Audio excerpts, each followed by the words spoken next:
안녕하세요. 2020년 6월에 뼈와 림프까지 암이 전이되어서 4기 유방암 진단받은 그럼에도 감사하고요. 그래서 그럼에도 행복한 지훈입니다. 처음 진단받을 당시 의사 선생님께 여쭤봤습니다. 선생님, 항암을 하지 않으면 제가 얼마나 살 수 있습니까? 라고 했더니 8개월에서 1년 살 수 있다 라고 말씀을 하시는데요. 그것도 한두 분이 아니고 무려 4분이나 똑같은 말씀을 하셨습니다. 그래서 저는 너무 놀랐죠. 멀쩡했던 내가 갑자기 나의 수명이 8개월에서 1년이라니. 그때 저를 엄습했던 그 두려움은 정말 잊을 수가 없습니다. 그래도 정신을 차려보자. 어떻게든 방법이 있겠지 라고 했는데 어떤 지인이 이 책을 선물을 해 주셨습니다. 그리고 이 책에서 제가 그 두려움을 싹 씻어낼 수 있는 내용이 바로 이 책에 있었습니다. 그래서 여러분과 공유하려고 오늘 영상을 만들게 되었습니다. 한번 우리 다 같이 들어볼까요? 암세포만 죽이는 것은 불가능하다. 어째서 고형암에는 항암제에 의한 연명 효과가 없는 것인가? 그 이유는 암세포의 유전자 세트가 정상세포의 유전자 세트와 같아서 그 결과 구조나 기능도 공통되기 때문이다. 정상세포가 사멸하지 않는 범위에서 항암제를 사용하는 이상 암세포를 사멸시킬 수 없는 것은 당연하다. 다만 다른 점도 있다. 정상세포는 자신이 속한 장기 조직의 전체적인 조화를 무너뜨리지 않도록 규칙적으로 분열한다. 예를 들면 간세포는 평소에는 분열하지 않지만 간을 부분적으로 절제하면 남은 간의 세포가 분열을 시작하여 간이 정상적인 크기가 되면 마치 관리인이라도 있는 것처럼 분열을 멈추는 것이다. 이에 대해 암세포는 무질서하며 무한정으로 분열한다. 그래서 암덩어리가 거대해지는 것이다.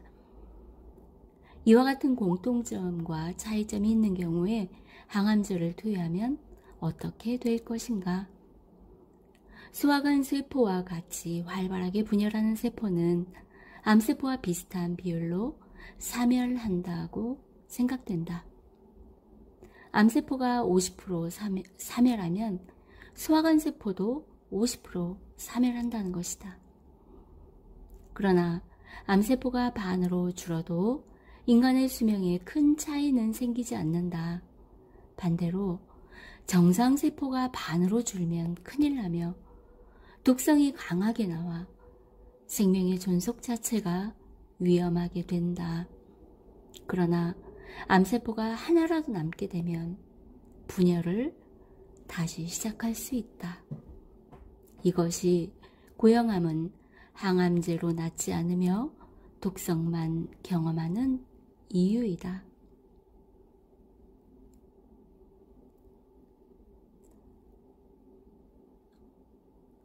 진술한 4종류의 성인암이 항암제로 낫는 이유는 불명이다. 불명확하다는 얘기인가 봐요. 아마 이 4종류의 성인암이 림프종암, 혈액암, 또 해서 4종류라고 제가 기억이 되는데요. 지금 언뜻 생각은 나지 않습니다. 자, 오늘의 주제. 암 치료에는 명안도 정답도 없다. 자, 요 그림 12 그림을 보여드리지 못해서 조금 죄송한데요. 자, 그림 12에 진행기 폐암 4기 폐암이랍니다. 4기 폐암의 임상시험 성적을 제시하였다. 환자를 4그룹으로 나누어 항암제의 조합을 바꾸어서 치료하여 시험 개시로부터 생존기간을 살펴본 것이다. 어느 방법에서도 생존 곡선이 거의 꼭 겹쳐져 있는 것이 인상적이다. 전체로는 1년 이내에 66%가 사망하였고 2년 후에 살아남은 것은 12%에 지나지 않는다. 반면 강한 독성, 세균 감염, 신부전 등으로 2% 정도가 사망하였다. 이와 같은 운명을 짊어진 사람이 외래를 찾아오면 어떻게 이야기해야 좋은가? 저자는 명안이나 정답은 없다고 생각한다. 그러나 정직하게 거짓말하지 않고 환자의 눈을 보면서 이야기하는 것이 중요하다. 아래의 병소 진료실에서의 설명 내용을 소개한다. 저자의 졸절을 읽은 분은 많아 간단하게 설명한다. 자, 제일 먼저 묻겠는데 진실을 알고 싶은 것인가요? 아니면 뭐 이렇게 이제 의사가 말을 시작을 한답니다. 당신의 경우 CT 검사에서 뭐 폐면 폐, 간이면 간에 전이되어서 지금 4기이다. 이 진행 정도라면 어느 병원에 가더라도 항암제를 권할 것이다. 네, 저도 유방암 4기고 뼈와 림프에 전이가 되어서 4기 유방암이에요. 그런데 병원에 갔더니 항암제를 권했습니다. 네. 자, 그러나 의사 선생님이 이제 지금 이런 책에서 이제 쓰고 있습니다. 그러나 이 진행도에서는 항암제를 포함하여 어떤 치료도 낫지 않는다. 라고 이렇게 쓰여 있습니다. 환자는 자, 이렇게 말을 합니다. 항암제 치료를 하지 않으면 여명이 8개월이라고 먼저 뺀 병원에서 말했다고 한다. 저도 똑같은 얘기를 들었거든요. 항암 치료하지 않으면 당신의 여명은 8개월에서 길면 1년입니다. 라고 이야기를 했어요. 저도 똑같은 소리를 들었는데, 자, 그래서 저자는 이렇게 말을 이었답니다. 그 이야기는 거짓말이다. 여명 8개월이라고 하면 환자 모두가 8개월 만에 사망한다는 인상을 받겠지만 어느 성인암에서도 그러한 것은 절대로 없다. 폐암 4기의 경우 6개월 만에 사망하는 사람도 있겠지만 1, 2년이나 사는 사람도 있다. 원래 그 병원을 포함하여 전 세계에서 환자 모두에게 항암제 치료를 하려고 노력하고 있기 때문에 무치료인 경우에 정확한 통계는 존재하지 않는다. 네, 이 대목이 굉장히 중요한 대목이에요. 지금 전 세계에서는 모든 환자들에게 항암제 치료를 하고 있잖아요. 그래서 병원에서 치료한 환자들의 통계는 나와 있어요. 그런데 아무것도 치료를 하지 않는 환자의 통계는 존재 자체가 없단 말이에요. 존재하지 않아요. 그런데 자, 지금부터 이제 이 책에 나온 내용이에요. 그런데 어째서 치료를 받지 않는 경우에 생존 기간을 이야기하는가? 역시 거짓말이다 라고 곤도 마코토 선생님은 표현합니다. 네, 저도 이 대목을 읽고 새삼스럽게 그런 생각이 들더라고요. 병원에서 통계 자료가 보통 나오는데 그 자료는 다 병원 치료를 한 사람들만 나온단 말이에요. 치료를 하지 않은 환자는 아예 통계 자체를 낸 적이 없어요. 그런데 어떻게 병원에서 치료를 받지 않는 경우에 여명이 어떻다라는 말을 어떻게 할 수 있겠느냐라는 얘기지요. 공감하시죠? 새삼스럽게 생존기간에 대해 설명하면 항암제 치료를 한 경우에 생존 곡선은 이렇게 된다라고 하면서 지금 책에 그 그림이 나와 있는데요. 그래프가 나와 있는 그림이 있는데 보여드리지 못해서 죄송합니다. 항암제 치료의 경우 1년 후에 살아있을 가능성은 30%, 2년 후에는 10% 정도이다. 생존율이 50%가 되는 시점을 보면 8개월 부분으로 이것을 생존기간 중앙치라고 한다.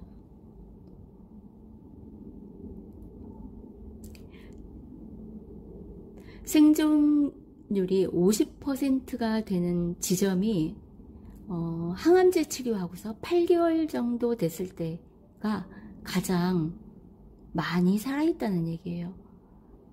그런데 항암제 치료를 하고 1년 후에 살아있을 가능성은 30%, 2년 후에는 10% 정도다. 먼저 번 병원에서 여명 8개월이라고 한 것은 아마 이것일 것이다.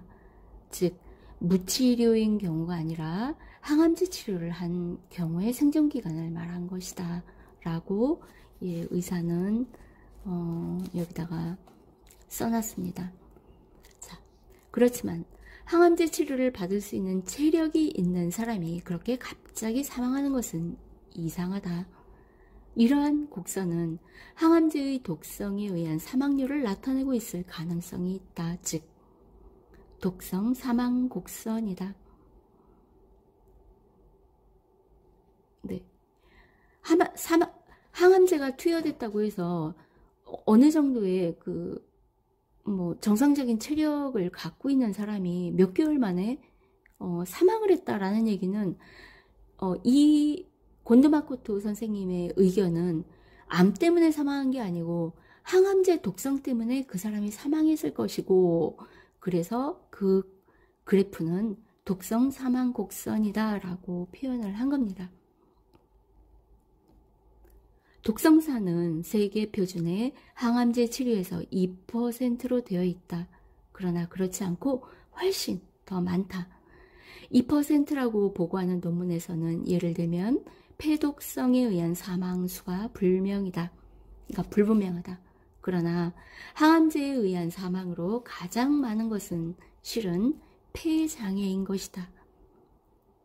폐는 매우 섬세한 장기로 항암제에 의해 장애를 받기가 쉬워서 그 결과 폐부전으로 사망하는 경우가 종종 있다. 그렇죠. 우리가 심장도 멎으면 피가 안 도니까 바로 죽고요. 숨을 제대로 못 쉬어도, 왜 사람은 호흡을 해야 살잖아요. 우리 숨 참으면 못 살겠잖아요. 네, 그래서 폐가 항암제의 어떤 장애를 받으면 금방 사망으로 연결이 된다라는 얘기예요. 특히 폐암은 흡연자에게 발생하는 경우가 많아서 이 경우 폐 조직이 담배의 독성으로 이미 만신창이가 되어 있어 항암제는 더욱 위험하다. 그러나 폐암이 있기 때문에 폐 독성으로 사망하더라도 폐암에 의한 사망으로 판정되어 버려서 치료 통계상 겉으로 드러나지 않는 것이다. 내가 무치료로 상태를 지켜본 진행기 폐암은 소수이지만 당신 정도의 상태라면 6개월 이내에 사망한 사람은 없다. 그러니까 당신 정도의 상태라는 게 이제 보통 암의 4기, 전이암의 상태라는 거죠. 그런 상태라면 6개월 이내에 사망한 사람은 없다. 이에 비해 이 10년간 항암제 치료 후에 방사선 치료를 의뢰받아서 인수받은 환자가 2사람 있는데 2사람 다 나한테 옮겨와서 얼마 안 있어 항암제의 폐 독성으로 사망하였다. 여기서 지금 당신이 전이 상황이나 몸 상태를 고려해서 항암제 치료를 하지 않는 경우를 생각해 보자. 만약 당신과 똑같은 상태의 환자가 100명 있다고 한다면 무치료의 경우 생존율은 이처럼 한동안은 100%를 이어간다. 최초의 6개월간은 그 100명 가운데 아무도 죽지 않을 것이다. 생존 곡선은 100%로 추이한다. 맞아요. 저도 항암 안 하고도 지금 1년 2개월째 살고 있으니까 최초 6개월은 저도 생존 곡선 100%에 들어가는 거죠. 그러나 6개월이 된 시점에서는 전이가 켜져 있거나 새로운 전이가 나타났을지도 모른다. 그래서 6개월 이후 생존 곡선이 서서히 하강할 수도 있다. 자, 이 설명은 지금 책에 나와 있는 그래프를 설명하느라고 하는 내용입니다. 그러나 지금 당신의 상황에서 1년 후에 살아있을 가능성이 30%라는 사태는 있을 수 없다. 폐암 4기로 2년이 지난 시점에서 초진 씨와 같은 정도의 전신 몸 상태였던 사람도 있다. 이 사람의 경우 앞으로 2년 이상의 생존을 기대할 수 있다. 저도 마찬가지지요. 지금 1년 2개월이 됐는데 지금 CT상으로나 뭐로나 일단은 초진 씨와 똑같은 상태란 말이에요. 물론 줄어들지는 않았지만요. 네. 그렇기 때문에 이런 저 같은 경우는 앞으로 2년도 기대를 할 수가 있다라는 거지요. 저는 이제 어떤 얘기까지 들었냐면, 그러면 선생님 제가 항암제를 항암을 하면 얼마를 살 수 있습니까? 그랬더니 플러스 1년이라고 했어요. 그러면 제가 항암을 해도 최장 2년밖에 못 산다라고 하는 얘기거든요. 5분의 의사 선생님 중에 딱 한 분 의사 선생님만 그거는 말씀드릴 수가 없습니다. 사람마다 다 다르기 때문에 그렇게 어떤 수면에 대해서 숫자로 얘기할 수는 없습니다. 라고 저는 그분이 굉장히 뭐랄까 좀 논리적으로 이렇게 협박하지 않고 담담하게 객관적으로 말씀을 해주시는 의사 선생님 같아서 굉장히 좋았습니다. 현재 저의 주치의사 선생님이십니다. 자, 다음 항암제를 사용하지 않는 경우 어떻게 하는가? 통증이나 고통 등의 증상이 없다면 치료는 아무것도 하지 않는 것이 좋다. 원발병소에 대한 방사선 치료도 다른 곳에 전이가 있다면 의미는 없다. 방사선에서도 폐에 장애가 나타나는 경우가 있기 때문에 원발병소에서 유래하는 증상이 없다면 하지 않는 것이 좋다. 네. 그러니까 뭐 폐나 뭐 이런 데에 그 원발병소가 있는데 거기서 뭐 굉장히 급박한 어떤 상황이 있는 게 아니라면 하지 않는 것이 좋다라는 내용인 것 같습니다. 원발병소나 전이병소가 커져서 무언가 증상을 일으킨다면 부위나 증상에 따라 대처법을 검토해 보자. 방사선이나 진통제를 사용하는 경우가 많아진다. 자, 이렇게 해서 이 곤도 마코토 선생님은 가급적 수술이나 항암제를 사용하지 않고요. 적절하게 진통제나 또는 방사선을 하더라도 아주 적절한 그 요법이 따로 있나 봐요. 나름대로의 노하우가 있으신 것 같아요. 네, 그렇게 해서 환자들을 대부분 많이 치료를 하셨고 거기에 대해서 굉장한 왜냐면 20몇 년을 그렇게 하셨기 때문에 자부심이 있으신 거예요. 그 자부심으로 이러한 또 책을 집필을 하신 거라고 봅니다. 그래서 자, 우리가 똑같이 암에 걸렸는데요. 이 암에 대한 정보를 다양하게 접하면은요, 내 몸속에 있는 암을 바라보는 시야가 넓어집니다. 그러면서 마음의 여유도 생기게 돼요. 조급해하지 않고 급박하게 나가지 않을 수가 있어요. 그랬을 때 우리가 올바른 선택을 하고요. 올바른 방향을 잡아 나갈 수 있다라고 생각을 합니다. 그래서 그런 의미로 오늘도 영상을 만들어